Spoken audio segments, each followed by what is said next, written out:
한번 따라하십시다. 믿음 없는 자의 믿음. 제목 좀 이상하죠? 말이 안 되는 문장으로서는 이게 말이 안 되는 얘기입니다. 믿음 없는 자의 믿음이라니요.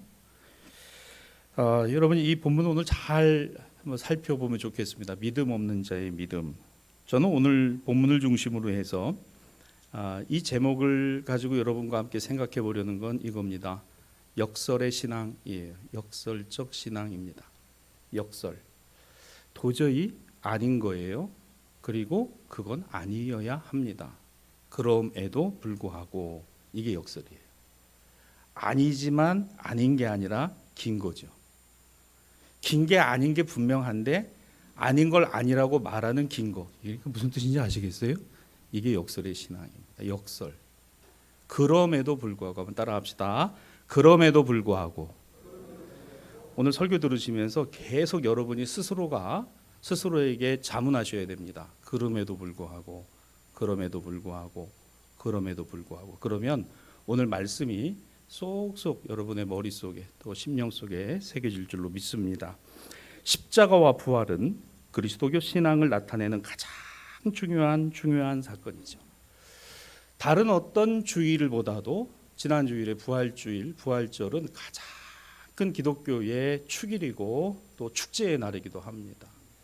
여러분이 그런 마음을 갖고 계신가요? 그런 마음을 갖고 계시기를 바랍니다. 성탄을 축하하는 거에 곱하기 10, 많이 100, 1000만, 그게 부활절이에요. 다른 어떤 절기보다도 이 부활절은 우리 기독교 신앙의 가장 중요한 중심이 이 안에 다 들어가 있습니다. 그래서 이 부활절과 부활절 이후의 신앙은 전혀 달라요. 또 달라야 합니다. 자, 무엇이 다를까? 우리 인생을, 우리 인류를, 우리 모두를 하나님의 자녀로 편입시켜 주시는 길이 활짝 열렸으니 곧 예수 그리스도를 통하여입니다. 예수 그리스도의 십자가와 부활 때문입니다. 이것 때문에 우리가 하나님의 자녀요, 하나님께로 나아가는 길이 열렸다는 거죠. 그래서 여러분, 이 부활절은요, 부활절 딱 하루로 끝나는 게 아니고요, 교회력에서는 7주 동안 이어집니다. 7주간이 이어져요. 77이 49, 그리고 50일째 되는 날이 오순절이고 성령 강림 주일입니다.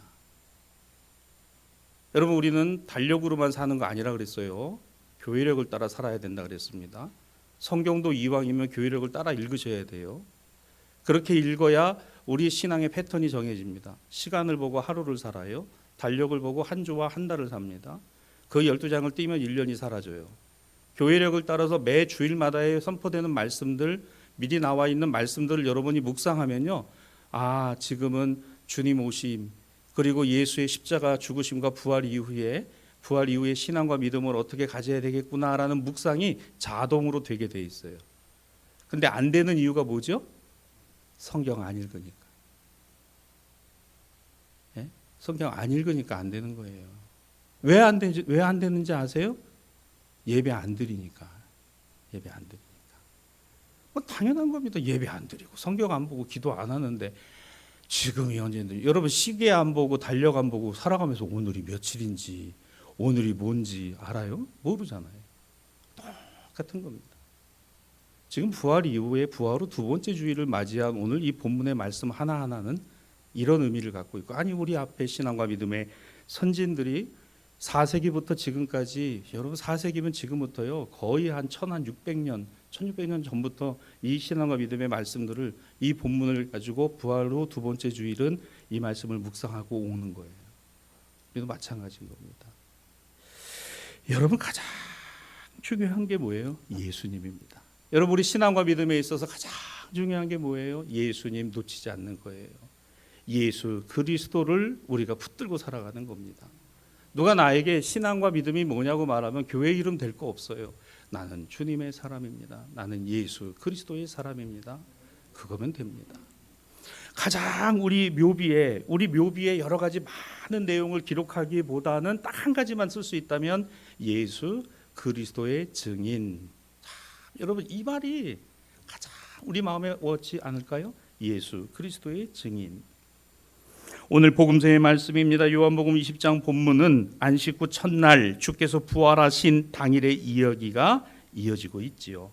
그 부활의 아침 이른 새벽에 막달라 마리아는 예수님의 시신이라도 보려고 달려갔습니다. 무덤으로요. 그런데 무덤이 어떻게 돼 있었어요? 무덤이 비어 있었습니다. 비어 있었어요. 저녁이 되어 이 시신을 잃어버린 것에 대하여 당혹해하며 제자들을 쫓아가서 예수님의 시신이 없어졌다라고 말하는 오늘 그녀의 마음. 그런데 그 밤에 제자들도 난리가 났어요. 확인해 보니까 정말 예수님의 시신이 없는 겁니다. 그런데 19절입니다. 요한복음 20장 19절. 그날 저녁 때에 예수께서 오셔서 그들 가운데 서서 이렇게 말씀하시는 거예요. 너희에게 평강이 있을지어다. 너희에게 평강이 있을지어다. 샬롬이라고 인사를 하신 거예요. 너희에게 평강이 있을지어다. 불안하고 두려워하고 낙심이 되고 절망이 되고 당혹스럽고. 사랑하는 신앙가족 여러분, 우리가 인생을 살아갈 때 이런 경우 참 많이 당합니다. 당혹스럽습니다. 낭패를 당합니다. 실망을 합니다. 배신을 느낍니다. 속상하기도 합니다. 안타깝기도 합니다. 내 마음대로 되지 않습니다. 이런 게 어디 한두 번이냐는 말이죠. 우리 인생은 그래요. 예수님을 쫓아다니고 예수님을 따라다니고 오병이의 기적의 현장에서 무리를 걸었던 베드로조차도, 여러분이 베드로는요, 참 저는 성경을 보면서요, 참 베드로는 천국에 가서도 주님 품 안에서 성경을 볼 때마다 쪽팔릴 것 같아. 제가 이런 표현하면 좀 그렇습니다. 쉽게 이해하시려면 자기 이름이 너무 많이 나와. 여러분, 어디 가서 이름 많이 나는 거 별로 좋은 거 아니에요. 책임져야 됩니다. 책임이 따라오기 때문에 이름 많이 나는 거 별로 좋은 거 아니에요. 베드로 이름 너무 많이 나와요. 거기다가 자기가 한 말까지도 녹음한 그대로 나와요. 주님 가시는 곳에 나도 갑니다. 야, 너 나 어디 가는 줄 알고 따라오려고. 너 지금 그거 어딘지도 모르는 얘기야. 아니요, 주님 죽으시는 곳에 가서 나도 죽겠습니다. 그러더니 죽기는커녕 기지바이 하나가 나와가지고 어서 많이 봤는데 아저씨 갈릴리에서 저 아저씨랑 같이 돌아다녔잖아. 뭔 소리요? 나 저 사람 알지도 못해. 아유, 그렇게 3번이나 그러고서 도망을 갔어요. 도망을. 말이나 하지 말지. 여러분, 말이나 하지 말지. 그러니까 이름 내놓고 말 많이 하면요, 그거 책임이, 아유, 그런 베드로. 그런데 이 베드로 보세요. 그런 베드로라 하더라도 주님이 더 쫓아가셔서 갈릴리까지 가가지고 물고기 잡는데 그 옆에서 숯불 펴놓고 모닥불 펴놓고 예수님이 생선을 굽고 계시는 그 아침에 생선을 굽고. 여러분, 이 베드로는 모닥불 트라우마라는 게 있어요. 그래서 그 예수님 재판정에서 그 모닥불이 있는데 여러분 가서 불 쬐고 있다가 그 계집아이하고 대화하다가 여러분 그 난리가 났잖아요. 그 도망갔잖아요. 베드로는.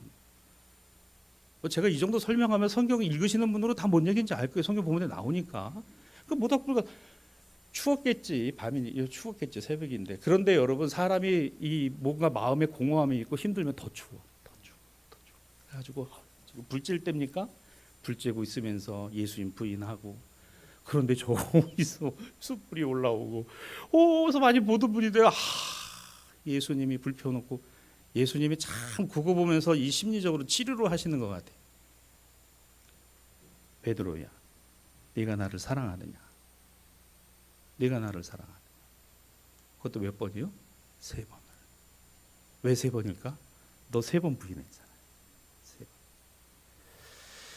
거기서 베드로가 치료가 됐어요.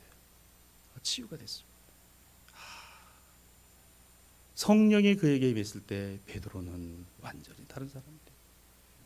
베드로 전후서 말씀을 읽어보면 그 베드로의 변화가 참 얼마나 많은 부분에서의 그의 인생이 바뀌어 있는지가 드러납니다.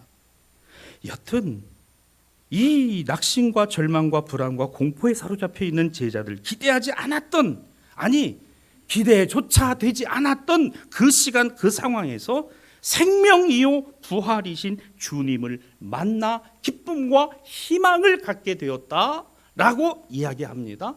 그러면 여러분 물어봅시다.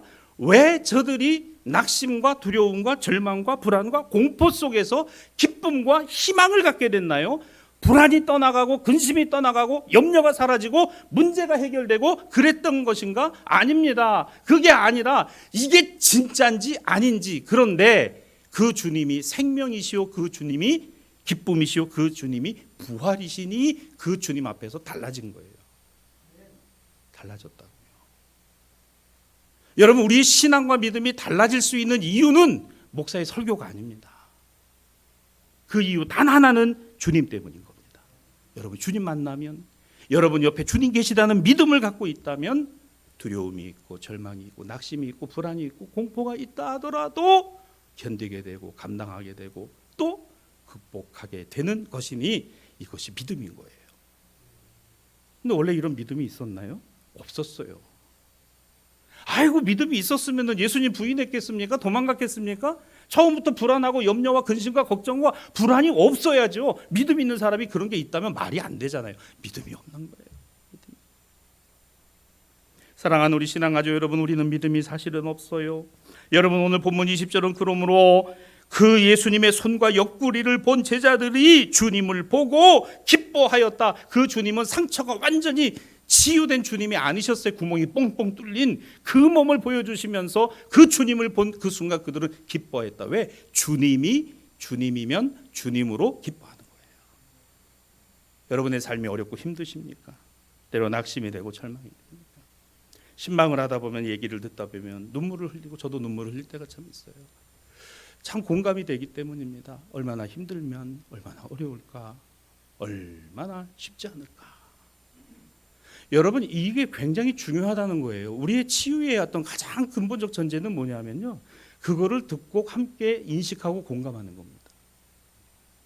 얼마나 힘들었을까, 얼마나 어려울까, 얼마나 절망이 되거나 낙심이 될까.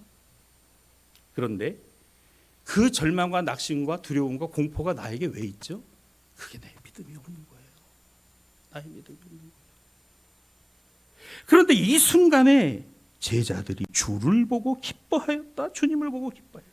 어떤 주님? 부활의 주님을 보고. 부활의 주님. 사랑하는 내사의 신앙가족 여러분, 저는 우리 교회의 매 주일마다의 이 공동 예배가 주님 만남의 예배가 되기를 소원합니다.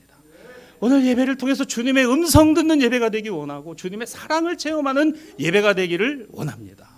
여러분, 어떻습니까? 그러면 비록 어려울 때 참 쉽지 않아요. 그럼에도 불구하고 내가 주님을 만납니다. 주님의 음성을 듣습니다. 주님의 은혜를 힘입게 됩니다. 자, 그런데 이제 그 예수님의 제자 중에 한 사람이 빠졌어요. 누구예요? 도마. 어디 갔죠? 어디 갔다고 성경이 안 나와요. 근데 왜 없었다는 얘기만 나와요. 거기 없었어요. 왜 없었을까? 알 수 없죠. 그런데 그 도마가 8일이 지난, 8해가 지난 날 다시 제자들을 찾아오신 주님을 비로소 그곳에서 만났습니다. 본문 26절입니다. 8해를 지나 제자들이 다시 집안에 있을 때 도마도 함께 있었다. 그래서 거기서 주님을 만났어요. 주님을 만나고 자기가 한 말이 있잖아요. 나는 넣어봐야 되겠다. 나는 내 눈으로 확인해 봐야 되겠다. 그랬더니 예수께서 말씀하세요. 야, 도마야, 내 손가락을 와서 내밀어 보고 내 손을 내밀어 내 옆구리에 넣어보라 라고 말씀하세요. 근데 그래 했어요? 그렇게 할 필요도 없죠. 주님 앞에 계신데. 여러분, 우리 신앙과 믿음이요, 주님 살아계셔, 내 주님은 지금도 살아계셔서 나와 함께 하시고 동행하신다는 그 믿음이 확신이 되는 순간 나는 두려울 게 없어요. 두려움은 더 이상 두려움이 아닙니다. 염려도 더 이상 염려가 아닌 거예요. 여러분, 염려하세요. 두려워하세요. 걱정하세요. 근심하세요. 그게 우리 인생입니다. 그런데 그 인생의 문제를 жил고, 그 인생의 질고를 짊어지고 내가 여기 있다. 나를 봐라. 우리 주님의 말씀입니다. 나를 봐라. 그 주님을 본 게 도마였습니다. 도마가 이렇게 얘기합니다. 28절로 29절입니다. 나의 주님이십니다. 나의 하나님이십니다. 그래, 너는 나를 본 거로 믿느냐? 보지 못하고 믿는 자들이 복되도다. 아셨어요? 예수님은 다 믿음이 없는 거지 무슨 믿음이 있어요? 사랑하는 여러분, 목사도 믿음이 없을 때가 있고, 죄송합니다, 장로님들도 믿음 없을 때 있고, 권사님들도 믿음 없을 때 있어요. 오래 교회 다녀도 믿음 없이 살아가는 거 태반입니다. 아닌가요? 자신하지 마세요. 그렇게 자신할 수 있는 신앙과 믿음인 것 같습니까? 아닙니다. 일본에 선교지를 갔을 때 일본의 그리스도교가 기독교가 우리보다 훨씬 먼저 들어갔죠. 엄청난 박해가 있었습니다. 그 박해도요, 시작은 아주 단순했어요. 십자가 바닥에다 갖다 놓고 그거 밟고 지나가면 살려주고, 그렇지 않으면 목을 베서주고, 살갗을 베끼고 유황 온천에다 갖다 집어넣어서 살갗을 태워서 죽이는 그런 일들. 그 눈을 똑똑히 보는데, 여러분, 내 신앙과 믿음은 자신할 수 있는 게 아니에요. 절대 자신할 수 있는 게 아닙니다. 그러나 분명한 거 하나 있어요. 주님을 바라보는 신앙과 믿음이에요.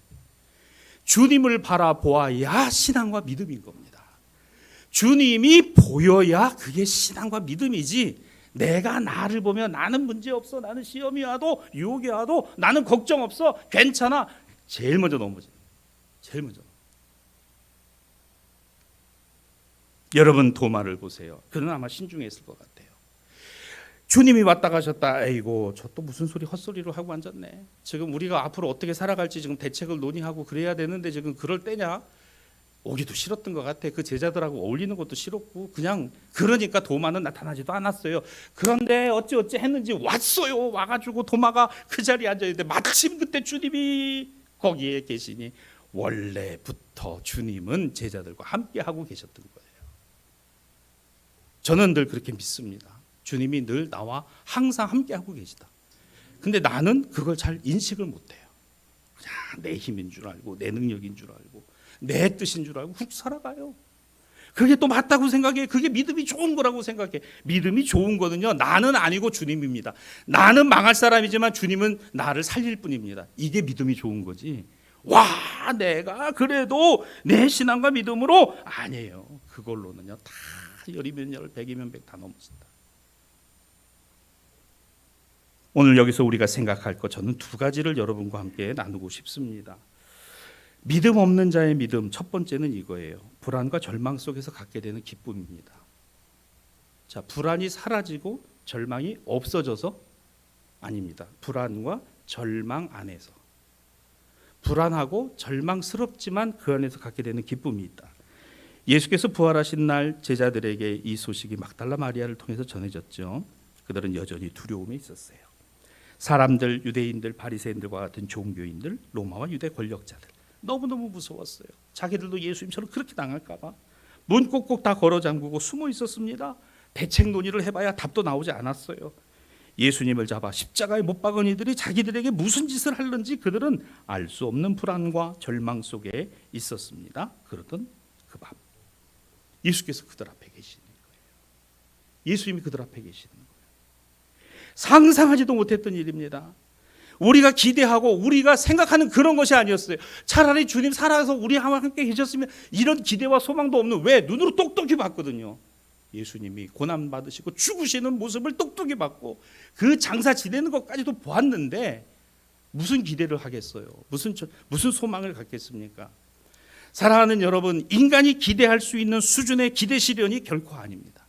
내가 기대하는 것을 실현해내는 것이 신앙과 믿음이 아닌 거예요. 신앙과 믿음은 나의 기대가 이루어지고 나의 소원이 이루어지는 것을 넘어서 있다는 겁니다. 넘어서 있다는 거예요. 불안합니다. 두렵습니다. 걱정됩니다. 근심이 됩니다. 아무리 생각해도 계산해도 이건 답이 나오지 않는 문제입니다. 그러나 주님 생각해보고 주님 바라보면, 주님이 나와 함께하고 계시다고 하면 그것으로 됐어요. 그것으로 됐다고. 다른 거 있어요? 돈으로 해결될 수 있어요? 그 돈으로 해결하면 됩니다. 건강으로 해결되는 문제가 건강하면 돼요. 뭐로 해결될 수 있어요? 안 되는 거다? 그러면 내가 기대하고 내가 소원하는 것, 아니 그 이상을 넘어서 있는 그것은 나에게 있는 것이 아니라 주님께 있는 것이고 나의 능력으로 행해진 것이 아니라 주님이 행하시는 능력이라면 주님이 그들 앞에서 제자들에게 평안하냐 너희에게 평강이 있을지어다. 세상에. 예배 때마다 말씀 속에 찬양 속에 우리의 간구와 기도 속에 주의 음성을 들었으면 좋겠습니다. 내가 너와 함께한다. 너 참 잘했다. 잘했다. 괜찮아. 힘들지? 어렵지? 내가 너와 함께 있어.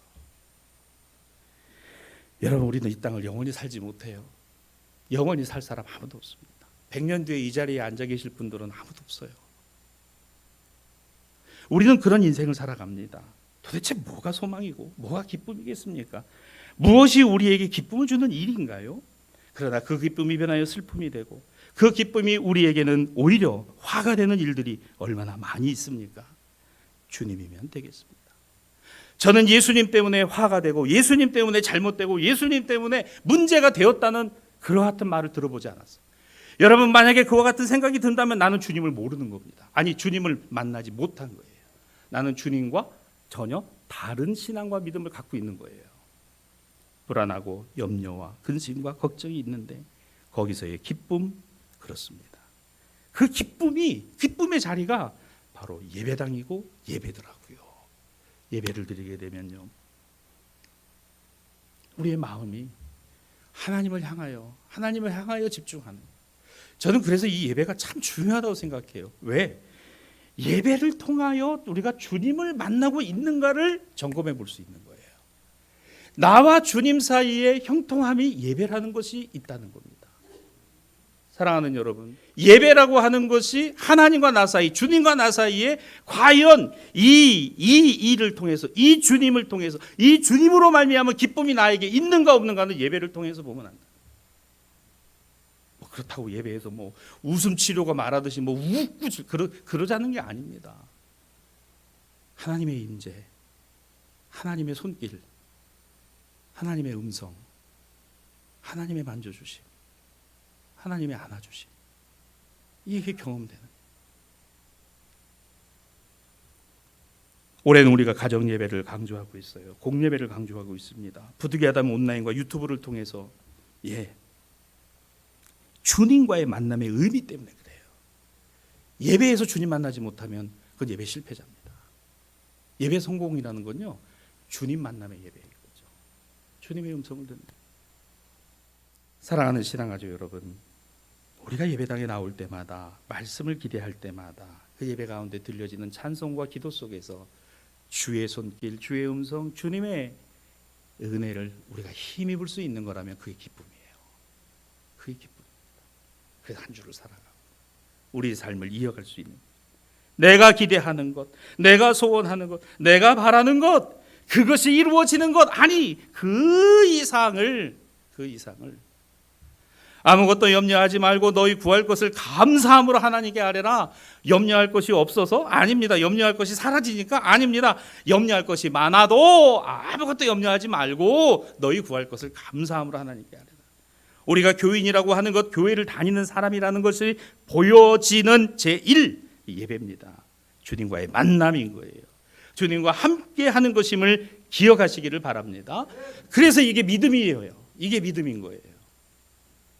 두 번째로, 믿음 없는 사람의 믿음 없는 자의 믿음은요, 걱정과 근심이 떠나가지 않지만 그럼에도 갖는 확신이 있어요. 자, 어떤 확신인가 봅시다. 부활이라는 것은 인간의 경험으로는 도저히 이해할 수 없는 일입니다. 그래서 도마는 믿지 못했어요. 내가 그걸 어떻게 믿어? 천만에. 믿을 수 없을 뿐만 아니라 믿지 않는다는 거죠. 단순히 회의적인 것만이 아니라 합리적으로 의심하는 겁니다. 여러분, 우리가 기억할 것이 있어요. 회의나 의심의 문제가 아니라 오늘 내가 거기까지여서는 아니다라는 겁니다. 여러분, 한번 물어봅시다. 우리 세상에 대해서 얼마나 압니까? 지식적으로, 지혜로. 우리는 얼마나 많은 걸 알고 있나요? 내가 많은 것을 알고 있다 하더라도 아마도 모르는 게 더 많을 겁니다. 왜? 오래도록 이 지역과 이 동네를 살아도 지나가다 보면 어느 한 식당을 발견해 가서 식당 가서 밥을 먹고, 아유 참 맛이 있네요. 여기 얼마나 되셨어요? 내가 이사 온 해보다 더 오래됐어요. 내가 몰랐을 뿐이지. 그런데도 나는 마치 세상을 다 아는 것처럼, 이 동네 다 아는 것처럼, 뭐 다 아는 것처럼 얘기를 해. 정말 우리가 하나님 앞에서 얼마나 아는 것 같습니까? 여러분, 우리는 우리 인생도 몰라요. 내 인생도 몰라요. 우리는 딱 거기까지. 그런데 거기까지니까 걱정과 근심과 염려가 떠나지 않는 거예요. 그런데 그것을 넘어서는 확신. 여러분, 이 확신을 뭐라고 합니까? 29절 말씀에 보면 예수께서 말씀하십니다. 너는 나를 본 거로 믿느냐? 보지 못하고 믿는 자들이 복되도다. 도마에게 하신 말씀이지만 도마를 포함하여 우리 모두에게도, 예수 그리스도를 보는 사람에게는 오늘 이 확신이 분명히 있는 것이겠죠. 그러나 그 주님이 보이지 않는다라고 한다면 내 신앙과 내 이성과 내 한계 안에서 내 의심의 세계, 인식의 한계를 넘어설 수 없는 신앙과 믿음이 있음에도 불구하고 나는 그걸 모르니까, 알지 못하니까. 여러분, 이 확신을 주시는 분이 예수님이십니다. 오늘 말씀의 결론은 이거예요. 믿음 없는 자의 믿음이 뭐냐고요? 예수 믿으십시오. 아이, 그게 무슨 믿음이에요? 그게 무슨, 예수 믿으세요. 우리 장로님 이제 기도하십니다만은 빌리그레암 전도 집회 50주년 이번에 여러 가지 준비합니다. 제가 극동마을 관계자들하고도 그런 얘기를 했어요. 그 당시에 한국교회가 여의도 광장 5.16 광장에서 그와 같은 집회를 해서 한국교회 부흥의 초석을 놓은 것은 분명한데, 그 초석을 놓아진 한국교회가 그 뒤에 어떤 모습을 갖고 있었고 어떻게 와서 지금 되어져 있는가를 생각해 보면 집회의 컨셉은 달라져야 된다. 저는 그렇게 얘기를 했습니다. 왜 달라져야 되는지 아세요? 그때는 복음을 듣지 못한 사람이 많았어요. 지금은 복음을 듣지 못한 사람이 많은 것이 아니라 그들이 듣고 있는 것이 복음이 다 아니더라는 겁니다. 다 아니라는 거예요. 교회가 전도를 하기 위하여 나가면 오늘 세상이 우리 보고 뭐라고 말을 하는지 아십니까? 제가 일일이 언급하지 않아도 여러분이 아실 거예요. 그때는 나가 전도하고 데리고 와서 함께 은혜를 받으면 됐어요. 근데 우리부터 은혜 안 받잖아요. 우리부터 안 하잖아요. 회개 안 하잖아요. 그런데 무슨 세상을 향해서 전도를 합네, 예수 믿음에 구원을 받으라고 세상 사람들이 우리 보고 뭐라고 합니까? 너나 똑바로 믿고 너나 천국 가라. 전도의 컨셉이 거기에 있지 않아요. 저는 전도의 컨셉이 조심스럽지만 교회 안에 있다고 생각합니다. 교회 안에서 예수 만나야 하고 교회 안에서 예수 믿어야 될 신자들이 수두룩하다는 거예요. 회개하지 않는다는 거죠. 깨닫지 않는다는 거예요. 남 탓만 한다는 겁니다.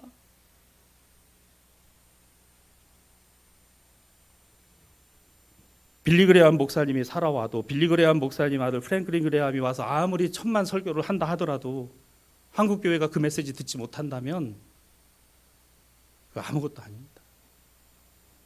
요즘 극동방송 들으시는 분들, 하나님께 가까이라고 하는 그 컨셉과 표어를 여러분이 들으시죠? 부산극동방송에서요, 리본 캠페인이라는 거, 그거 제가 제안했습니다. 리본, 다시 태어난 중생입니다.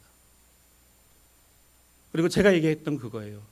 다시 하나님께로, 다시 말씀으로, 다시 교회로. 리본. 어디 가서 얘기하셔도 돼요. 우리 위에 권 목사님이 제안하신 거 부산 극동방송에서 하고 있다고. 제가 그렇게 제안했습니다. 리본, 다시 태어. 아, 목사님 그거 너무 좋다.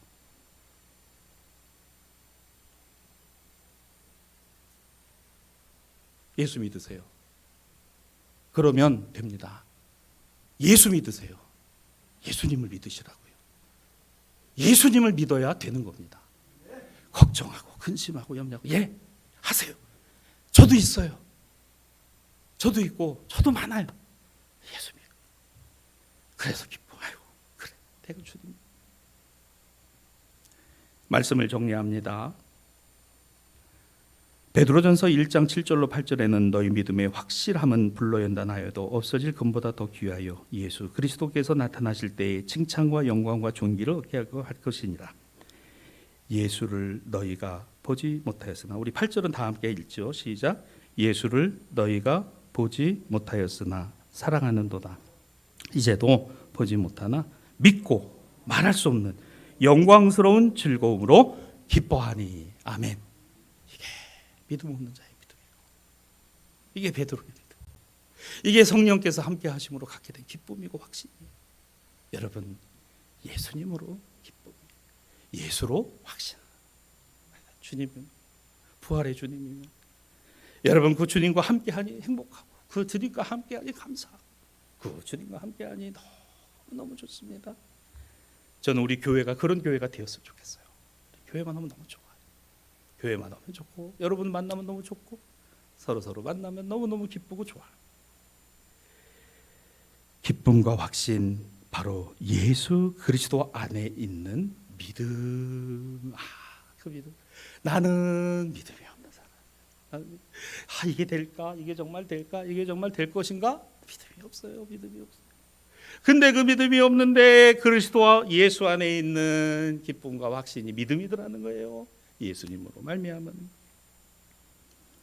이제 부활 후에 삶을 살아갑니다. 여러분의 삶의 자리가 이 기쁨과 확신으로 가득하시기를 바랍니다.